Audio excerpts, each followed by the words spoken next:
Hello दोस्तों, कैसे हैं आप सभी। आशा करता हूँ कि बहुत अच्छे होंगे।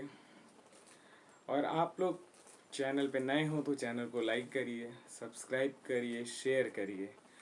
और आप देखिए लगातार जिस तरीके से त्योहारों का सीज़न अब शुरू हो चुका है, तो उसमें एक चीज़ का विशेष ध्यान दीजिए। मैं भी देख रहा था कई लोगों को जिनको पढ़ाई में इंटरेस्ट कम है, क्योंकि त्योहारों का सीज़न है। यदि आपको सफल होना है तो पढ़ना ही एकमात्र उपाय है। ऐसा नहीं है कि कहीं आप नहीं जाएंगे तो सामने पढ़ेंगे नहीं। तो आप यदि कहीं जाते हैं तो आप अपने पढ़ाई से दूर होते हैं, ये चीज़ आप लिख के रख लीजिए।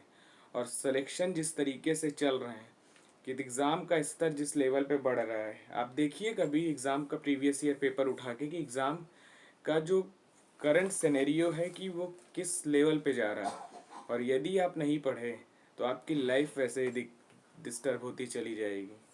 और यदि आप सक्सेस नहीं हुए तो आपको पता है कि वर्तमान समाज कैसा है। तो फिलहाल अपने पढ़ाई पे फोकस करिए, क्योंकि वही एकमात्र तरीका है जिससे आप सफल हों और एक समाज के अच्छे नागरिक बन सकें। फिलहाल ज़्यादा बात नहीं करते हुए अपने विषय पे चलेंगे। और जो हमारा आप देखिए जो टॉपिक्स होते हैं, कम समय में ज़्यादा चीज़ देने का प्रयास होता है। आप देखिए जैसे अभी इसके पहले की जितनी क्लासेस गई हैं, कल लगभग 59 वीडियो करीब के गए हैं। तो आप देखिएगा उसमें कम समय में ज़्यादा बातों को ना करते हुए केवल अपने विषय पे हम बात कर रहे हैं। और उसमें कम समय में ज़्यादा चीज़ देने का कि आपका समय ज़्यादा वेस्ट ना हो, क्योंकि एग्ज़ाम का समय है और सबसे प्रीसियस टाइम है ये। इस समय सोचिए आपका इस समय कई एग्ज़ाम भी हैं आपके। और यदि इस समय आप थोड़ी सी भी ढिलाई बरते तो आपको दिक्कतों का सामना करना पड़ सकता है। तो फिलहाल आप कोशिश आशा करते हैं कि आप बहुत अच्छे से पढ़ेंगे।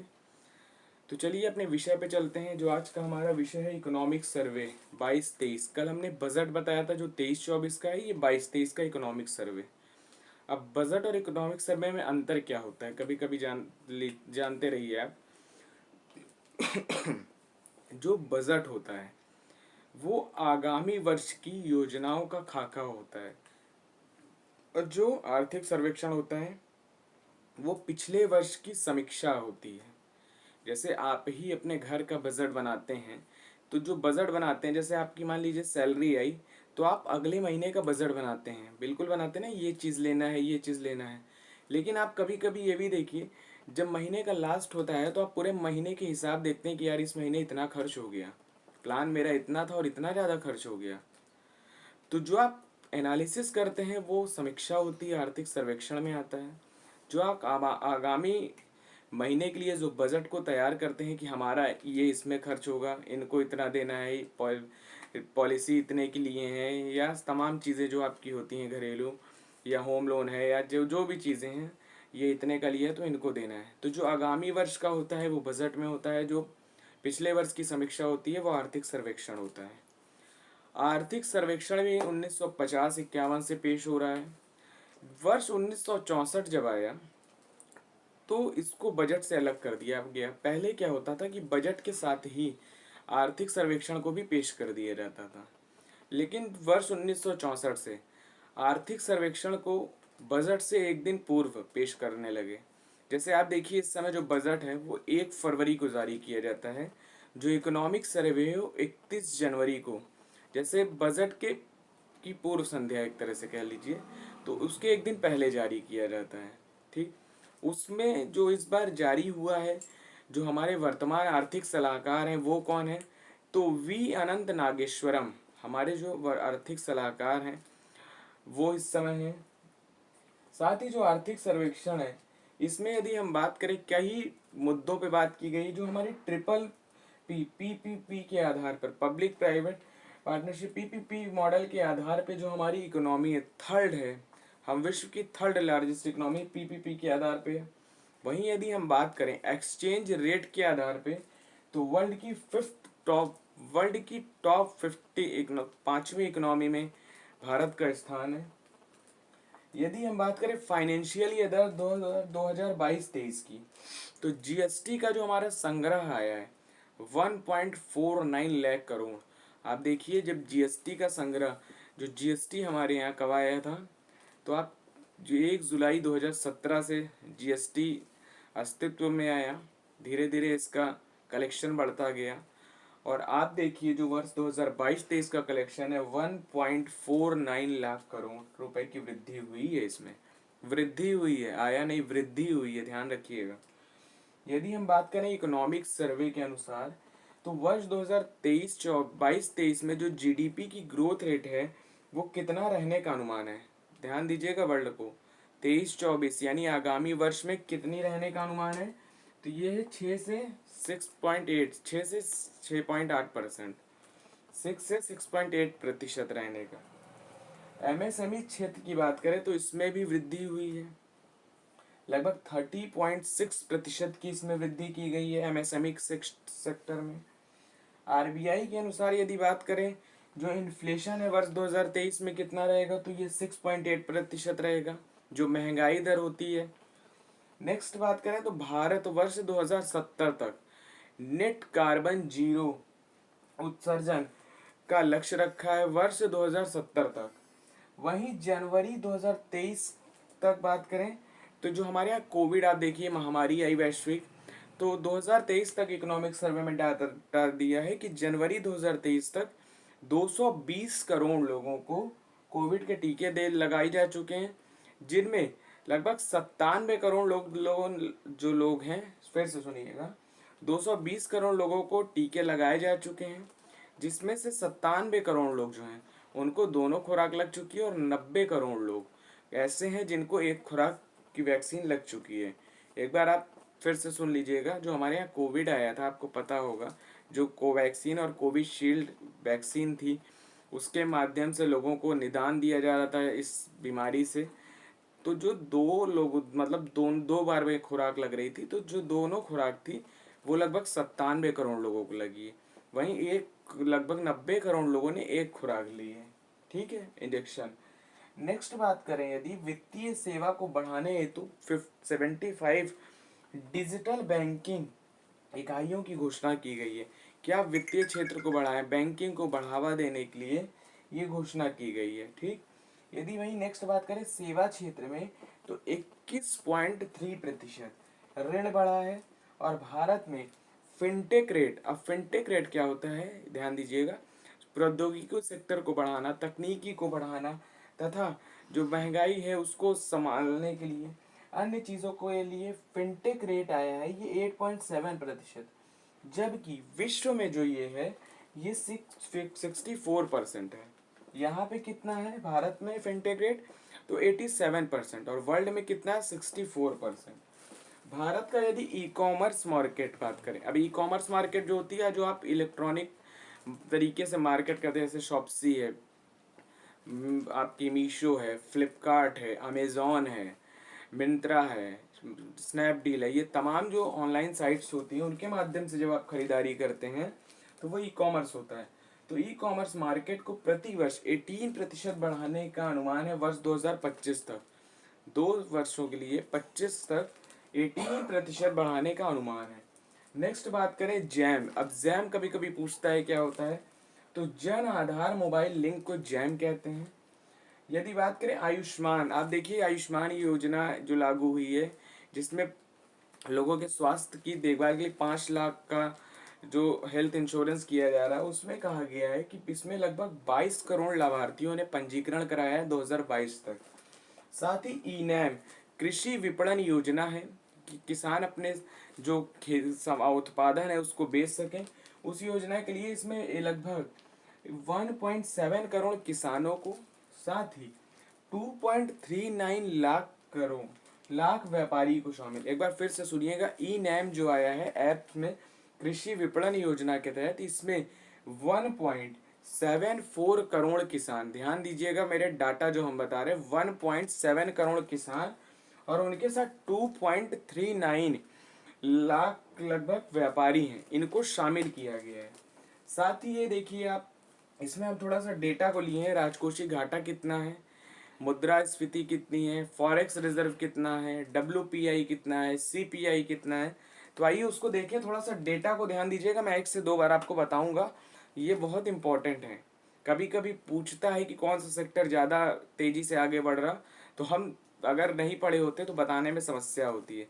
और आप देखिए लगभग प्रीवियस में बजट और इकोनॉमिक सर्वे से लगातार क्वेश्चन पूछ रहा है। ठीक, तो आइए चलिए देखिए राजकोषीय घाटा। राजकोषीय घाटा कितना था वर्ष 2019-20 में? 4.7%। वहीं 2020-21 की बात करें तो 9.2%। और 2022-21 की बात करें तो 6.7%। वहीं 22-23 की बात करें तो 6.4%। एक बार फिर सुनिएगा, ये कोविड का दौर था तो घाटा थोड़ा सा बढ़ गया था। 19-20 में 4.7%, 20 और 21 में 9.2%, और 2021-22 में 6.7%। वहीं 22-23 में 6.4% हमारा राजकोषीय घाटा था। नेक्स्ट यदि बात करें तो कृषि, हमारे यहाँ कृषि की ग्रोथ कैसे चली है? तो 19-20 में 5.5%, 20-21 में 3.3%। वहीं बात करें यदि 21 और 22 में तो 3%, और बात करें 22-23 में तो 3.5। आप देखिए 21 और 20, 21 और 22 में 2021-22 में कितनी थी? 3%, लेकिन अब कितनी हो गई? 3.5%, यानी बढ़ोतरी हुई है हमारे यहाँ 2022-23 में कृषि क्षेत्र में। नेक्स्ट बात करें औद्योगिक सेक्टर की, इंडस्ट्रियल सेक्टर, उसमें क्या हुआ है? 2019-20 में देखिए आप लॉस था -4.1%, मतलब लॉस में थी। वही बात करें 20-21 की, 19-20 में लॉस था -4.1, 20-21 में था -3.2, इसमें भी लॉस था। वही बात करें 2021-22 की, तो ये आपकी पहुंच गई थी 10.3। सोचिए कितना तेज उछाल लिया था हमारा इंडस्ट्रियल सेक्टर, 10.3, जो -3.2 थी वहां से 10.3 पहुंच गया। 22-23 की बात करें तो 4.1%, मतलब औद्योगिक क्षेत्र हमारा कम हुआ है। कृषि क्षेत्र में थोड़ी सी वृद्धि हुई है, औद्योगिक क्षेत्र में कमी आई है। ठीक है, कृषि क्षेत्र में कितनी थी? तो 3 से 3.5 हुआ था। औद्योगिक क्षेत्र कितना था? तो 10% जो था उससे 4.1% हो गया। ठीक, नेक्स्ट बात करें सेवा क्षेत्र। ठीक, सेवा क्षेत्र में अब क्या क्या आता है, कभी कभी आपको समझने में थोड़ी समस्या होती है।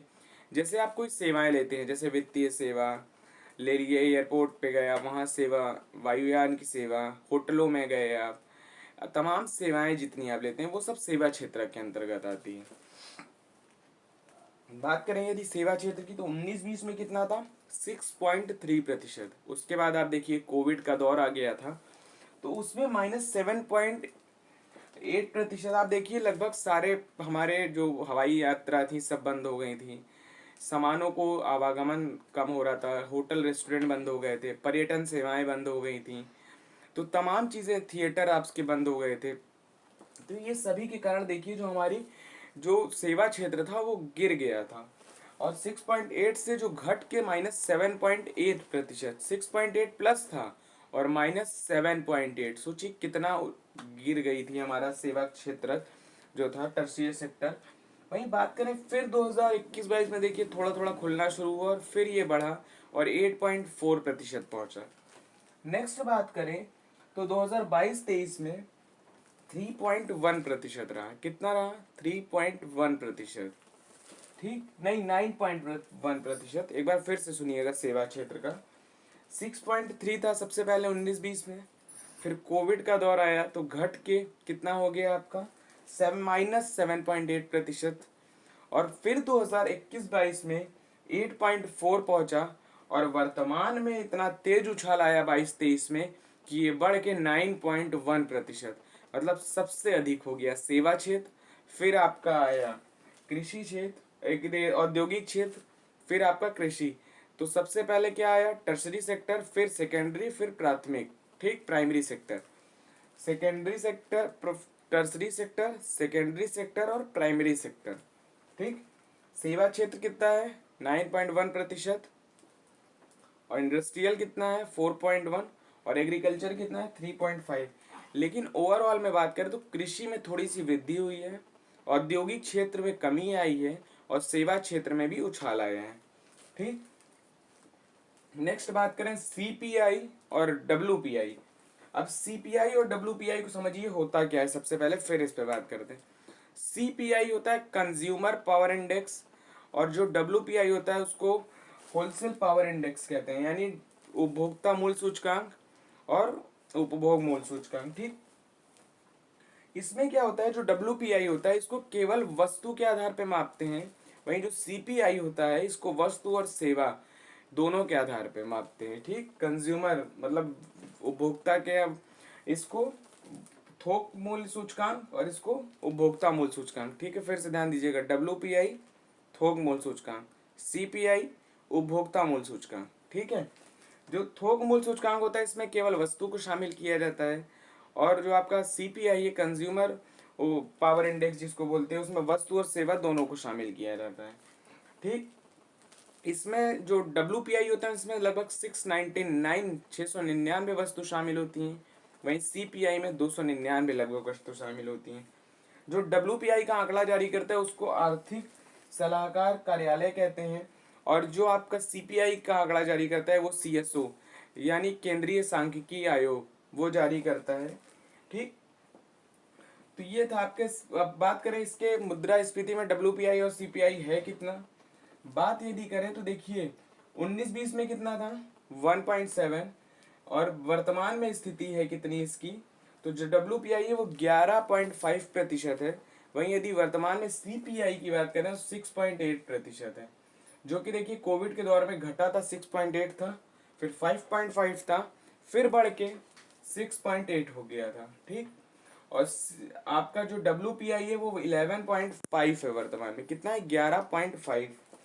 नेक्स्ट बात करें यदि GDP यानी फिक्स रेट पे कितना है, 19-20 में कितनी थी 3.7, फिर कोविड काल आया आपको पता है, उसमें -8.6 हो गई थी। ठीक है, GDP जो है हमारी स्थिर रेट पे कितनी थी -8.6।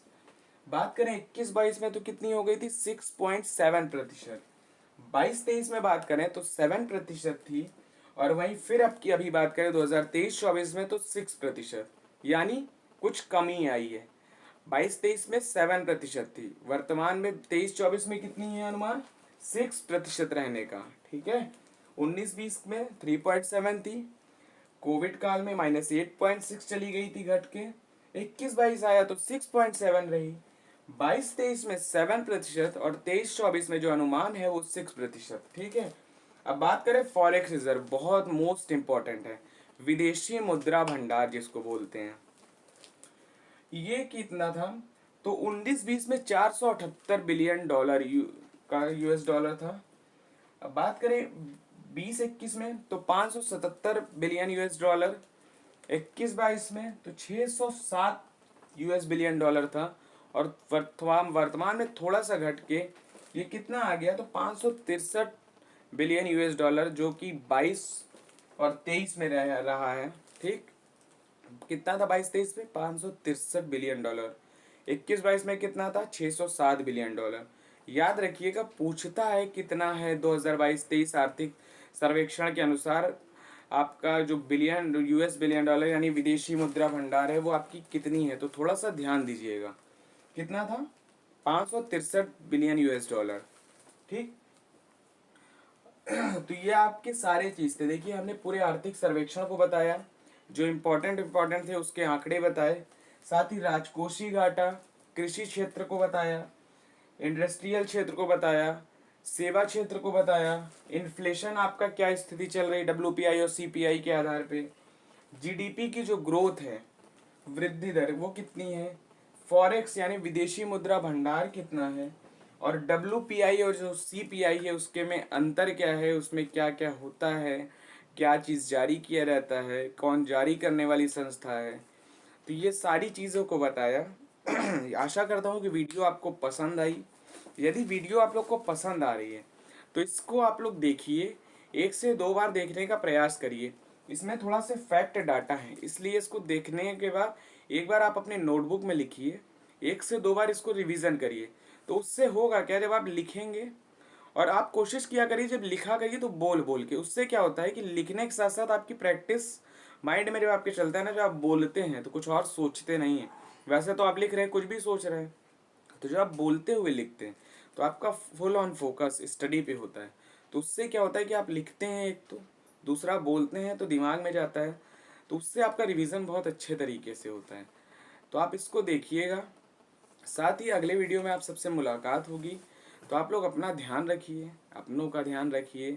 थोड़ा सा मौसम भी इस समय अप एंड डाउन चल रहा है। आप देखिए जिस तरीके से डेंगू या तमाम समस्याएं इस समय, बुखार और फीवर वायरल चल रहा है, तो बच के रहिए। हो सके तो फ्रिज उज का पानी थोड़ा मत पीजिए। बहरहाल चलिए अपना ध्यान रखिए, क्योंकि पढ़ाई आपकी बहुत एग्ज़ाम बहुत नज़दीक हैं, और थोड़ी सी लापरवाही, आपकी तबीयत भी अगर ख़राब होती है तो पढ़ाई पे बहुत असर आता है, क्योंकि हेल्थ सबसे इम्पोर्टेंट है। तो आप पढ़िए फिर उसी तरीके से, और अगले वीडियो में आप सबसे फिर मुलाकात होगी। तब तक के लिए आप लोग का बहुत बहुत शुक्रिया। आप लोग का बहुत बहुत शुक्रिया, धन्यवाद, आभार। जय हिंद, जय भारत, धन्यवाद।